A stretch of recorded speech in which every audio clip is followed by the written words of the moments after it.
السلام علیکم ورحمۃ اللہ وبرکاتہ۔ عالم اسلام کے مسلمانوں کے لیے زبردست خوشخبری۔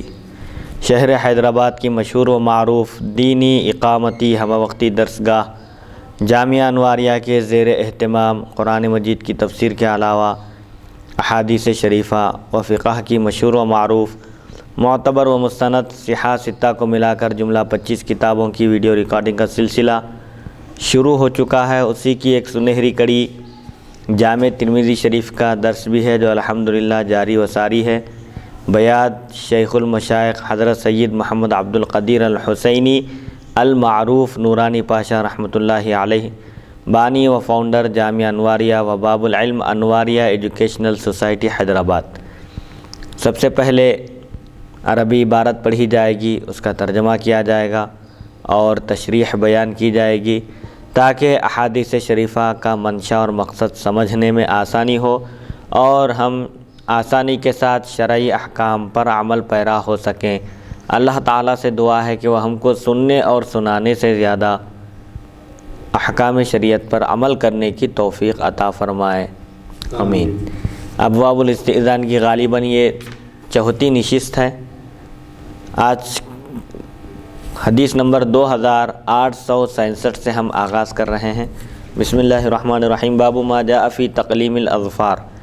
حدثنا الحسن بن علی الحلوانی وغیر واحد قالوا حدثنا عبد الرزاق اخبرنا معمر عن الزہری عن سعید بن المسیب عن ابی ہریرہ قال قال رسول اللہ صلی اللہ علیہ وسلم خمس من الفطرۃ الاستحداد والختان وقص الشارب ونتف الابط وتقلیم الاظفار۔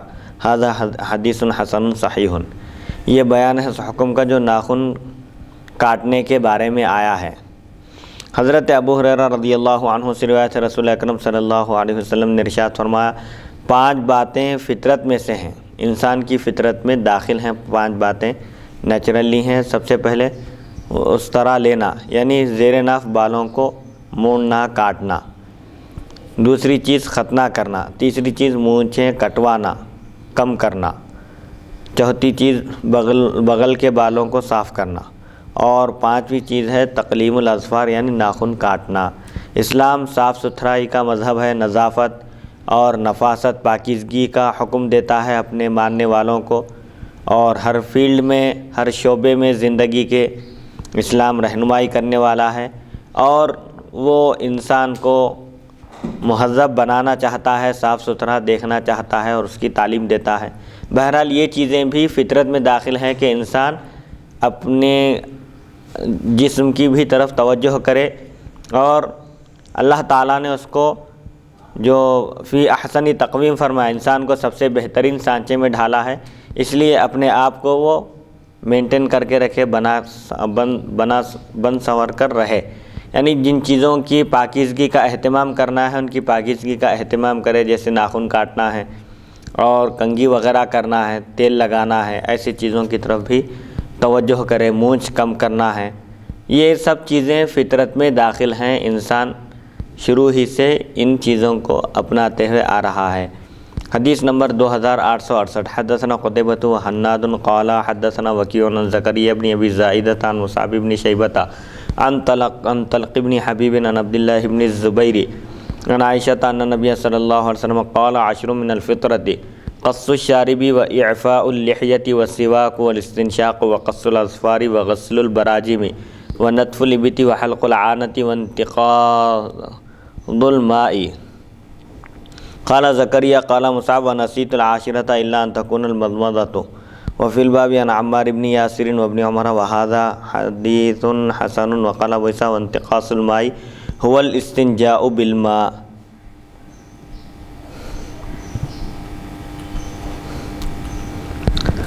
حضرت عائشہ صدیقہ رضی اللہ عنہا سے روایت ہے، نبی اکرم صلی اللہ علیہ وسلم نے ارشاد فرمایا 10 چیزیں فطرت میں سے ہیں، فطری ہیں 10 چیزیں۔ مونچھ کم کرنا، داڑھی بڑھانا اور مسواک کرنا، کلی کرنا، استنشاق یعنی ناک میں پانی ڈالنا، اور ناخن کاٹنا، اور انگلیوں کے جوڑوں کو دھونا۔ یہ جو جوڑ ہوتے ہیں انگلیوں کے، ان کو دھونا یہ بھی فطرت میں داخل ہے، فطری چیز ہے یہ بھی۔ اور بغلوں کے بال صاف کرنا، زیر ناف بالوں کو موڑنا اور پانی سے استنجا کرنا۔ زکریا بن ابی زائدہ فرماتے ہیں حضرت مصعب نے فرمایا میں 10ویں بات بھول گیا ہوں، غالباً وہ کلی کرنا ہے۔ 10 چیزیں فطرت میں داخل ہیں، ان میں سے 10ویں چیز کلی کرنا ہے۔ نکاح بھی ہے بعض میں، بس مختلف روایتیں ہیں سمجھے، بعض میں بعض چیزوں کا ذکر ہے، بعض میں اجمالی طور پر ذکر آیا ہے اور بعض میں تفصیل کے ساتھ بیان کیا گیا ہے۔ تو اس میں پوری 10 چیزیں بیان کی گئی۔ مونچھ کم کرنا ہے اور داڑھی بڑھانا ہے، ایک مشت داڑھی رکھنا واجب ہے۔ نیچرل فطری طور پر شادی کرنا بھی ہے، نکاح کرنا بھی ہے، تو اس میں نکاح کا لفظ آگے والی حدیثوں میں آیا ہے مگر اس میں نہیں ہے۔ ہاں ضروری نہیں ہے، یہ بسا اوقات مقصد کیا ہوتا ہے کہ تمام چیزوں کو تفصیل سے بیان کرنا مقصود نہیں ہوتا، بس اصل بعض باتیں بیان کرنا ہوتا ہے۔ اب جو راوی جس موقع پر جتنا سنے تھے اتنا بیان کر دیا کرتے تھے، ہو سکتا ہے کہ یہاں پر نکاح کا ذکر نہیں ہے، لیکن غالباً اس سے پہلے ایک حدیث گزر چکی ہے جس میں نکاح کا بھی ذکر ہے، آگے دیکھیں گے اگر آئی تو آ سکتی۔ ضروری نہیں ہے ایک ہی حدیث میں تمام چیزیں بیان کی جائے، اس لیے کہ مختلف موقع پر موقع محل کے لحاظ سے جب جو چیز اہمیت کی ہوتی تھی اس وقت وہ چیز بیان کی جاتی تھی۔ تو یہاں پر 5 چیزوں کا ذکر اوپر کی حدیث میں آیا تھا اور اس میں 10 چیزوں کا ذکر آیا ہے۔ زکریا بن ابی زائدہ فرماتے ہیں حضرت مصعب نے فرمایا میں 10ویں بات بھول گیا ہوں، غالباً وہ کلی کرنا ہے۔ اس باب میں حضرت عمار بن یاسر اور ابن عمر رضی اللہ عنہم سے بھی روایت مذکور ہیں۔ امام ترمذی فرماتے ہیں انتقاص الماء سے مراد پانی سے استنجا کرنا ہے، ضرورت سے فارغ ہونے کے لیے پانی کا استعمال کرنا ہے۔ حدیث نمبر 2869 باب ما جاء فی توقیت تقلیم الاظفار و اخذ الشارب۔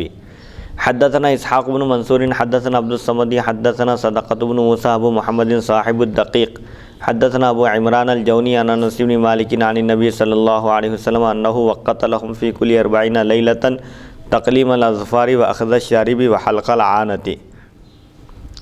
ناخن کاٹنے اور مونچھ کم کرنے کی مدت کہ کم سے کم کتنی مدت میں ناخن کاٹنے کا اہتمام کرنا چاہیے اور مونچھ کاٹنا چاہیے، اس کے لیے رہنمائی کی جا رہی ہے۔ حضرت انس بن مالک رضی اللہ تعالی عنہ سے روایت ہے نبی کرم صلی اللہ علیہ وسلم نے ان کے لیے ہر 40 دن کے بعد ناخن کاٹنے، مونچھ کاٹنے اور زیر ناف بالوں کے موڑنے کا وقت مقرر فرمایا۔ 40 دن سے زیادہ نہیں کرنا چاہیے۔ اب مونچھ ہے جب بھی بڑے ہوں 40 دن، بلکہ ضروری نہیں ہے 40 دن سے زیادہ نہیں ہونا، اگر 40 دن سے کم میں بھی کسی کے مونچھ بڑے ہو جاتے ہیں تو مونچھ کاٹنا چاہیے، مونچھ چھوٹی کرنا ہے اور داڑھی بڑھانا ہے۔ ناخن کاٹنے کے لیے بھی جب بھی ناخن بڑے ہو جائیں انتظار 40 دن کا نہیں کرنا ہے، بلکہ 40 دن سے زیادہ نہیں گزرنا ان کاموں کے لیے۔ اور زیر ناف بالوں کے موڑنے کے لیے بھی آپ نے 40 دن کا وقت مقرر فرمایا، اس سے زیادہ کا وقت نہیں گزرنا چاہیے۔ 40 دن سے پہلے ہی ان چیزوں کا اہتمام کرنا چاہیے، ناخن کاٹنے کا، مونچھ کم کرنے کا اور زیر ناف بالوں کو کاٹنے کا۔ حدیث نمبر 2870 حدثنا قتیبہ حدثنا جعفر بن سلیمان عن ابی عمران الجونی عن انس بن مالک قال وقت لنا فی قص الشارب و تقلیم الاظفار و حلق العانة و نتف الابط الا نترک اکثر من 40 یوما هذا اصح من الحدیث الاول و صدقة بن موسیٰ لیس عندهم بالحافظ۔ حضرت انس بن مالک رضی اللہ عنہ سے روایت ہے ہمارے لیے مونچھیں کترنے، ناخن کاٹنے، زیر ناف بال موڑنے اور بغلوں کے بال صاف کرنے میں وقت مقرر کیا گیا کہ 40 دن سے زیادہ نہ چھوڑیں۔ 40 دن سے زیادہ کا عرصہ نہیں گزرنا چاہیے، اس سے پہلے ان چیزوں کی صفائی کا اہتمام کرنا چاہیے۔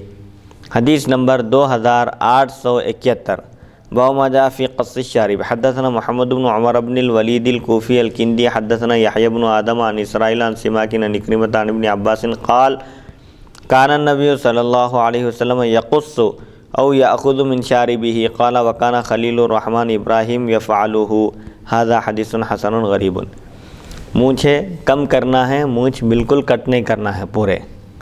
حضور اکرم صلی اللہ علیہ وسلم نے فرمایا کہ تم مشرکین یہود کی مخالفت کرو، وہ لوگ داڑھی کٹ کرتے ہیں اور مونچھیں بڑھاتے ہیں، تو امت مسلمہ کو حکم دیا گیا کہ وہ مونچھ کم کریں اور داڑھی بڑھائیں. ایک مشت داڑھی رکھنا واجب ہے، اس سے کم درست نہیں ہے، حرام ہے اس سے کم. ایک مشت ہونے سے پہلے داڑھی کاٹنا بھی حرام ہے. لیکن اس میں سختی اور تنبیہ کے الفاظ نہیں آئے، تو پھر حرام ایسا ہو رہا ہے مفتی صاحب، حرام ہونے کے لیے وعید ہونا چاہیے، جیسا کہ اللہ کی اس پر لعنت ہے جی اور وہ شیطانوں کا فعل ہے، شیطانوں کا کام ہے. یعنی حرام ہونے کے لیے جو چیزوں کی ضرورت ہے، تو یہ جو داڑھی منڈانا ہے، جی یہ جو داڑھی کاٹنا ہے، ایک مشت سے پہلے اگر کوئی داڑھی کاٹ رہا ہے، کاٹتا ہے یا داڑھی کو پورا منڈا دیتا ہے، جی تو ایسے شخص کے لیے کچھ وعید وغیرہ کہیں آئی ہے احادیث میں؟ دیکھیے حرام ہونے کے لیے وعید اعفاء اللحیہ کی تشریح میں محدثین نے لکھا ہے کہ داڑھی بڑھانے سے کیا مراد ہے اور کتنی بڑھانا چاہیے، اس کی کوئی لمٹ ہے یا بس چھوڑ دینا چاہیے کہ جتنی چاہے بڑی ہو جائے. اور قرآن کی ایک آیت سے استدلال کیے داڑھی کم سے کم ایک مشت ہونا چاہیے. موسیٰ علیہ السلام حضرت ہارون علیہ السلام کو اپنا جانشین خلیفہ بنا کر کوہ طور پر تشریف لے گئے اللہ سے ہم کلام ہونے کے لیے. آنے تک قوم کو سامری جادوگر نے بچھڑے کی عبادت میں پوجا میں مبتلا کر دیا تھا. موسیٰ علیہ السلام جب آئے اور یہ منظر دیکھے تو ہارون علیہ السلام پر غضبناک ہو گئے، غصہ ہو کر ان کی داڑھی پکڑ کر کھینچے ان کو. تو اس وقت حضرت ہارون علیہ السلام نے کہا کہ لا تأخذ بلحیتی، میری داڑھی مت پکڑیے، یعنی مجھ پر مواخذہ مت کیجیے، گرفت مت کیجیے. تو لا تأخذ بلحیتی داڑھی پکڑ میں گرفت میں کب آتی ہے؟ جب کہ وہ ایک مشت ہو. تو یہ جو ایک مشت رکھنا ہے داڑھی صحابہ کا طریقہ ہے اور قرن اول سے آج تک اس میں کسی علماء میں سے کسی کا اختلاف نہیں رہا. تو اعفاء اللحیہ کی تشریح میں بیان کرتے ہوئے لکھتے ہیں اسی لیے فقہا نے لکھا ہے کہ خشخشی داڑھی والے کے پیچھے اگر نماز ادا کی جائے تو وہ واجب الاعادہ ہے، کیونکہ وہ لوٹانا چاہیے. مگر اس میں جو لوگ اختلاف کرتے ہیں مفتی صاحب کے ہر مسئلے میں، بعد مسئلے میں جو لوگ اختلاف کرتے ہیں کہ بھائی داڑھی کا جو معاملہ ہے، حبیب مکرم صلی اللہ علیہ وسلم ارشاد فرماتے ہیں کہ مونچھیں کم کرو، داڑھی بڑھاؤ. تو بڑھانے کی جو خیر بتائی گئی ہے، قرآن سے جو استدلال کر رہا ہوں ایک الگ چیز ہے جی، وہ تو اس زمانے کی شریعت کے مطابق ایک مشت تھی ہوں گی یا اس سے زیادہ تھی ہوں گی. اب یہ شریعت محمدی صلی اللہ علیہ وسلم، تو اب شریعت محمدی میں کیا ہے وہ دیکھا جائیں گے. تو یہاں پر حضور جو ہے کنڈیشنز مقرر نے کی کہ داڑھی ہونا کتنی چاہیے. جی تو کنڈیشنز کی بنیاد پر جو ہے داڑھی ایک مشت یا اس سے کم، تو جب ڈیپینڈ کرتا کنڈیشنز پر، تو حضور صلی اللہ علیہ وسلم کوئی کنڈیشن مقرر نہیں کی. ہاں البتہ ایک کنڈیشن یہ آئی کہ ایک وحشی قسم کی داڑھی جو ہے صحابی رسول کی بڑھ گئی تھی، تو غالباً حضور اکرم صلی اللہ علیہ وسلم حضرت عمر فاروق رضی اللہ عنہ مفتی صاحب کے فرماتے ہیں کہ یہ کیا اپنا حلیہ تم نے بنایا ہے، اسلام میں گندگی نہیں ہے، صفائی ہے. جی داڑھی کم کرو، ذرا چہرہ بناؤ، ذرا صاف ستھرا رہا کرو.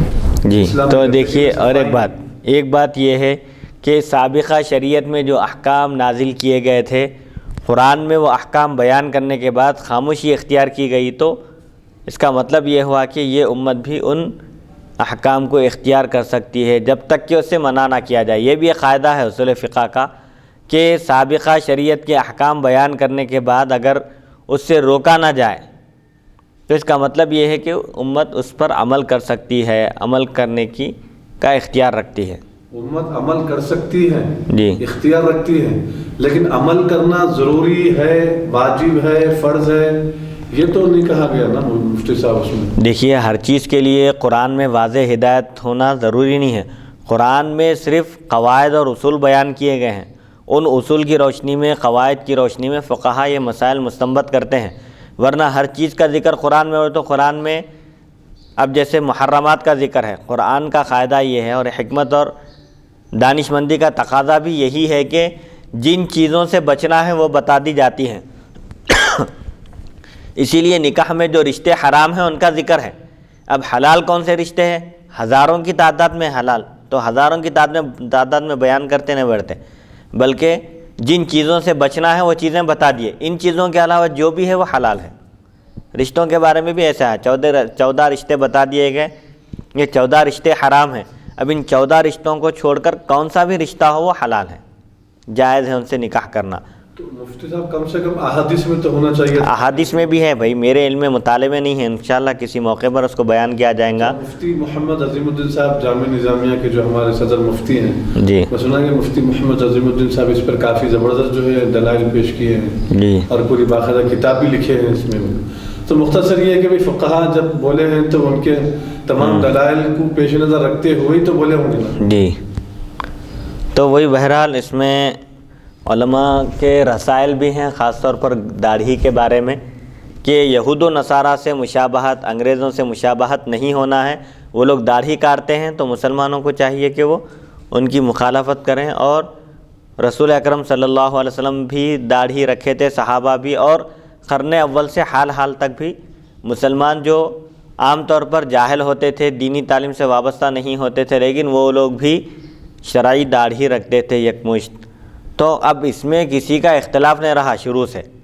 اسی لیے احادیث شریفہ میں بھی چونکہ آیا ہے داڑھی کا ذکر، اور سلف صالحین نے بھی داڑھی رکھنے کا اہتمام کیا تھا، اسی لیے داڑھی رکھنا واجب ہے. اسی لیے تو بتایا نا فقہا کہ اگر کوئی ایک مجھ سے پہلے داڑھی کاٹے یا خشخشی داڑھی رکھے، اس کے پیچھے اگر نماز پڑھیں گے تو وہ نماز نہیں ہوتی، اس کو دوبارہ پڑھنا ہے. تو بہرحال انشاءاللہ پھر کسی موقع پر اس سلسلے میں بحث کی جائیں گی، تفصیلی معلومات فراہم کیے جائیں گے، لیکن یک مشت داڑھی رکھنا تو واجب ہے. حدیث نمبر 2871. پھر منڈانا حرام ہے. منڈانا حرام ہے. باب ما جاء فی قص الشارب. حدثنا محمد بن عمر بن الولید الکوفی الکندی حدثنا یحیی بن آدم عن اسرائیل عن سماک عن عکرمۃ عن ابن عباس قال كان النبي صلی اللہ علیہ وسلم يقص ويأخذ من شاربه قال وكان خلیل الرحمن ابراہیم يفعله. هذا حدیث حسن غریب. حضرت ابن عباس رضی اللہ عنہما سے روایت ہے، نبی اکرم صلی اللہ علیہ وسلم اپنی مونچھیں مبارک کتروایا کرتے تھے، اور اللہ کے خلیل حضرت ابراہیم علیہ السلام بھی ایسا ہی کیا کرتے تھے. یعنی مونچھ کاٹنا ہے، مونچھ کم کرنا ہے اور داڑھی بڑھانا ہے. حدیث نمبر 2872. حدثنا احمد بن منیع حدثنا عبیدہ بن حمید عن یوسف بن صہیب عن حبیب بن یسار عن زید بن ارقم ان رسول اللہ صلی اللہ علیہ وسلم قال من لم یأخذ من شاربه فلیس منا. وفی الباب عن المغیرة بن شعبة. هذا حدیث حسن صحیح. حدثنا محمد بن بشار حدثنا یحیی بن سعید عن یوسف بن صہیب بهذا الاسناد نحوه. حضرت زید بن ارقم رضی اللہ عنہ سے روایت ہے، نبی اکرم صلی اللہ علیہ وسلم نے ارشاد فرمایا، جو شخص مونچھ کم نہ کروائے وہ ہم میں سے نہیں، ہمارے طریقے پر نہیں ہے. اس باب میں حضرت مغیرہ بن شعبہ رضی اللہ عنہ سے بھی روایات مذکور ہیں. محمد بن بشار نے بواسطہ یحییٰ بن سعید یوسف بن صہیب سے اسی سند کے ساتھ اس کے ہم معنی روایت نقل کی. مونچھ کٹ کرنا یہ سنت ہے، اور جو اس طریقے پر نہ چلے وہ حضور اکرم صلی اللہ علیہ وسلم فرماتے ہیں کہ وہ ہم میں سے نہیں. حدیث نمبر 2873. باب ما جاء فی الاخذ من اللحیۃ. حدثنا حناد حدثنا عمر بن هارون عن اسامة بن زید عن عمرو بن شعیب عن ابیہ عن جدہ ان النبی صلی اللہ علیہ وسلم كان یأخذ من لحیته من عرضها وطولها. هذا حدیث غریب. وسمعت محمد بن اسماعیل يقول عمر بن هارون مقارب الحدیث لا اعرف له حدیثا ليس له اصل او قال يتفرد به الا هذا الحديث. كان النبي صلى الله عليه وسلم يأخذ من لحيته من عرضها وطولها ولا نعرفه الا من حديث عمر بن هارون ورأيته حسن الرأي في عمر بن هارون. وسمعت قتيبة يقول عمر بن هارون كان صاحب حديث وكان يقول الإيمان قول وعمل. قال قتيبة حدثنا وكيع بن الجراح عن رجل عن ثور بن يزيد أن النبي صلى الله عليه وسلم نصب المنجنيق على أهل الطائف. قال قتيبة قلت لوكيع من هذا قال صاحبكم عمر بن هارون. یہ بیان اس حکم کا جو داڑھی کو درست کرنے کے بارے میں آیا ہے. اگر داڑھی ایک مجھ سے بڑی ہو جائے تو چوڑائی اور لمبائی میں اس کو برابر کیا جا سکتا ہے، درست کیا جا سکتا ہے، کاٹا جا سکتا ہے. 73. حضرت عمرو بن شعیب بواسطہ والد اپنے دادا سے روایت کرتے ہیں کہ نبی اکرم صلی اللہ علیہ وسلم اپنی داڑھی مبارک کی لمبائی اور چوڑائی سے کچھ حصہ لیا کرتے تھے، یعنی کاٹتے تھے. جب داڑھی ایک مجھ سے بڑی ہو جاتی تو لمبائی اور چوڑائی میں اس کو برابر کرتے تھے، سنوارتے تھے. ہاں تو وہی بہرحال یہ دیکھیے عمرو بن شعیب وہی صحابی. تو حضور اکرم صلی اللہ علیہ وسلم ایک مشق کے بعد داڑھی کو لمبائی اور چوڑائی میں آپ اس کو کاٹتے تھے، یعنی اچھا سنوارتے تھے، بالوں کو جماتے تھے. جی اور عف اللحا بلکہ جو حکم بھی ہے داڑھی بڑھانا، خشخشی رکھنے کو بڑھانا نہیں بولتے ہوں، اور ایسے ہی موڑنا حرام ہے سمجھے. تو یہ حدیث غریب ہے. امام بخاری فرماتے ہیں عمر بن ہارون مقارب الحدیث ہے. اس روایت کے علاوہ مجھے ان کی ایسی کوئی روایت معلوم نہیں جو بے اصل ہو یا وہ اس میں منفرد ہوں. حدیث مذکور کو ہم صرف عمر بن ہارون کی روایت سے پہچانتے ہیں. امام ترمذی فرماتے ہیں میں نے ان کے بارے میں امام بخاری کی اچھی رائے پائی. قتیبہ فرماتے ہیں عمر بن ہارون صاحب حدیث تھے اور فرماتے تھے ایمان قول اور عمل کا نام ہے، یعنی ایمان میں کمی اور زیادتی ہوتی ہے اس کے وہ قائل تھے. قتیبہ فرماتے ہیں ہم سے وکیع نے بواسطہ ایک آدمی کے حضرت ثور بن یزید سے روایت کی کہ نبی اکرم صلی اللہ علیہ وسلم نے اہل طائف پر منجنیق نصب کی. قتیبہ فرماتے ہیں میں نے وکیع سے اس شخص کے بارے میں پوچھا تو انہوں نے فرمایا وہ عمر بن ہارون ہے. بہرحال اس حدیث شریف میں یہ تعلیم دی جا رہی ہے کہ داڑھی ایک مچھ سے بڑھ جائے تو داڑھی کو سنوارنا چاہیے. چوڑائی اور لمبائی میں سے اس کو کٹ کیا جا سکتا ہے بشرطے کہ وہ ایک مچھ سے زائد ہو. اس سے پہلے کٹ کرنا، سنوارنا، بنانا درست نہیں ہے. حدیث نمبر 2874 باب ما جاء فی اعفاء اللحیۃ. حدثنا الحسن بن علی الخلال حدثنا عبد الله بن نمیر عن عبید اللہ بن عمر عن نافع عن ابن عمر قال قال رسول اللہ صلی اللہ علیہ وسلم احف الشوارب واعف اللحى هذا حدیث صحیح. یہ بیان ہے اس حکم کا جو داڑھی بڑھانے کے بارے میں آیا ہے. حضرت ابن عمر رضی اللہ عنہما سے روایت ہے رسول اکرم صلی اللہ علیہ وسلم نے ارشاد فرمایا مونچھیں کاٹو اور داڑھی بڑھاؤ. اس میں تو صاف صریح حکم ہے اور حکم واجب ہوتا ہے، تو داڑھی بڑھانے کا حکم ہے اور مونچھ کم کرنے کا حکم آیا ہے. حدیث نمبر 2875 حدثنا الانصاری حدثنا معن حدثنا مالک عن ابی بکر بن نافع عن ابیہ عن ابن عمر ان رسول اللہ صلی اللہ علیہ وسلم امر باحفاء الشوارب واعفاء اللحى هذا حدیث حسن صحیح وابن ابی ابن نافع ہوا مولا ابن عمر ثقۃ وعمر بن نافع ثقۃ وعبد اللہ بن نافع وعبد اللہ بن نافع مولا ابن عمر یضعف.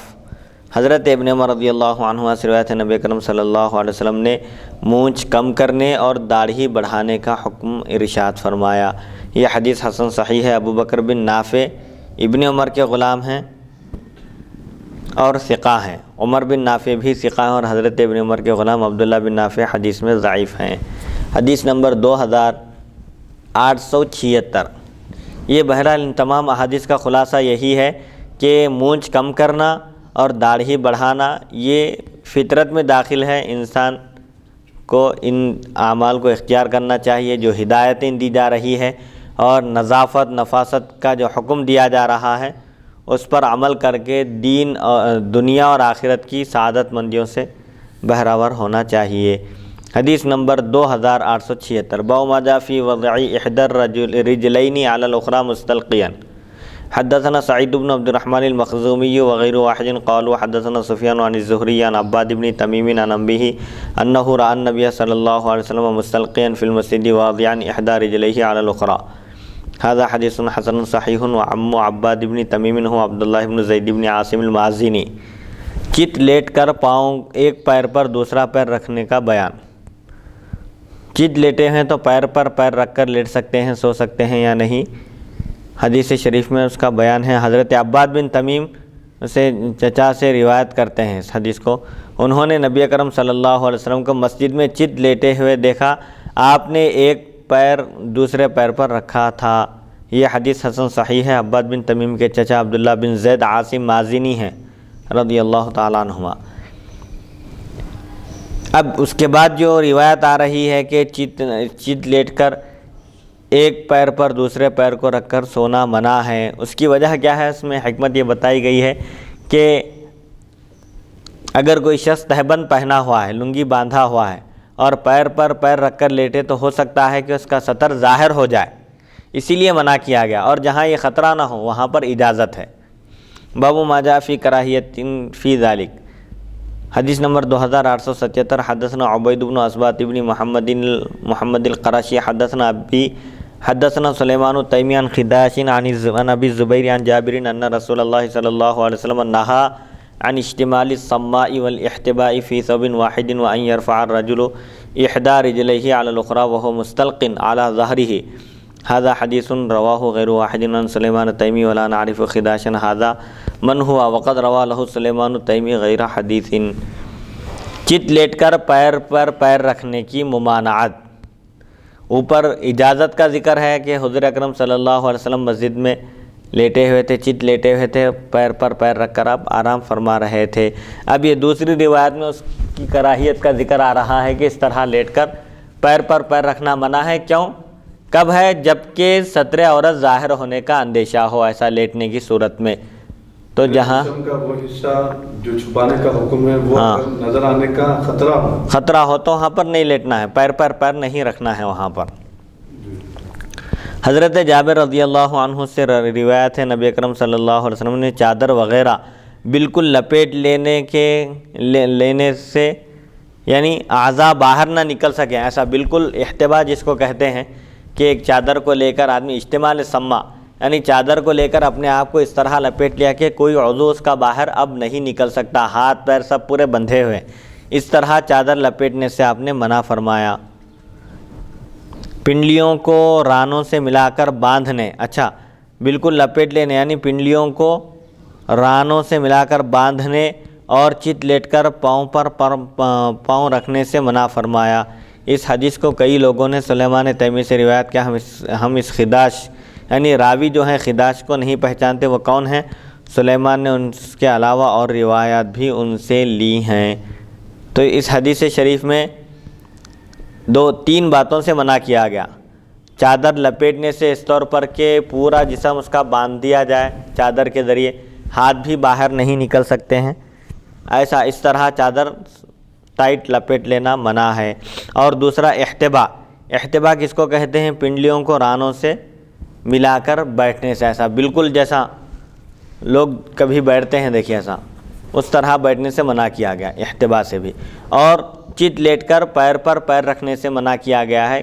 اس کی وجہ یہ ہے کہ انسان کے جسم کا وہ حصہ جو چھپانا لازم واجب فرض ہے، اس حصے کے ظاہر ہونے کا خدشہ ہے، ڈر ہے، اسی لیے اس طرح کرنے سے منع کیا گیا. اگر یہ خطرہ نہیں ہے تو پھر چت لیٹ کر پیر پر پیر رکھا جا سکتا ہے. حدیث نمبر 2878. حدثنا قتيبة حدثنا الليث عن ابي الزبير عن جابر ان رسول الله صلى الله عليه وسلم نهى عن اشتمال الصماء الاحتباء في ثوب واحد وان يرفع الرجل احدى رجليه على الاخرى وهو مستلق على ظهره. هذا حديث حسن صحيح.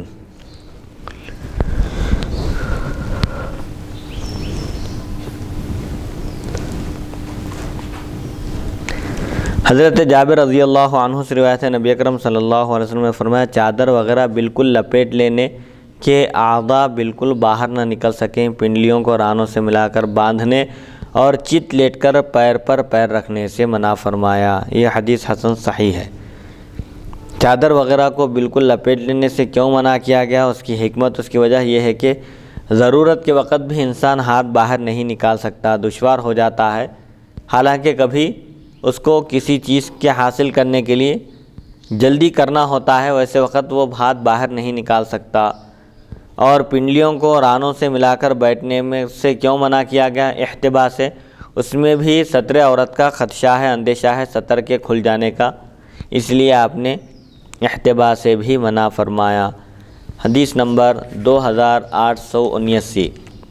وما جاء فی کراہیت الاضطجاع علی البطن. حدثنا ابو قریب حدثنا عبدۃ بن سلیمان وعبد الرحیم عن محمد بن عمرو حدثنا ابو سلمۃ عن ابی ہریرہ قال رأى رسول اللہ صلی اللہ علیہ وسلم رجلا مضطجعا على بطنه فقال ان هذه ضجعة لا يحبها الله وفي الباب عن طهفة وابن عمر وروى يحيى بن ابي كثير هذا الحديث عن ابي سلمة عن يعيش بن طهفة عن ابيه ويقال تخفى والصحيح تهفى ويقال تغفر تفقه وقال بعض الحفاظ الصحيح تحفى. پیٹ کے بل لیٹنے کی ممانعت. اوندھا سونے سے منع کیا گیا ہے. حضرت ابو ہریرہ رضی اللہ عنہ سے روایت ہے رسول اکرم صلی اللہ علیہ وسلم نے ایک شخص کو پیٹ کے بل لیٹے ہوئے دیکھ کر فرمایا اس طرح لیٹنے کو اللہ تعالیٰ پسند نہیں فرماتا. اور ایک حدیث میں آیا ہے کہ یہ جہنمیوں کا سونا ہے، جہنمی اس طرح سوتے ہیں پیٹ کے بل، تو پیٹ کے بل سونا منع ہے، جس کو اوندھا سونا کہتے ہیں۔ اس باب میں حضرت طحفہ اور ابن عمر رضی اللہ عنہم سے بھی روایت مذکور ہیں۔ یحییٰ بن ابی کثیر نے یہ حدیث بواسطہ ابو سلمہ اور یعیش بن طحفہ سے روایت کی۔ طحفہ بھی کہا گیا ہے، لیکن صحیح لفظ طحفہ ہے، بعض نے طغفہ کہا اور بعض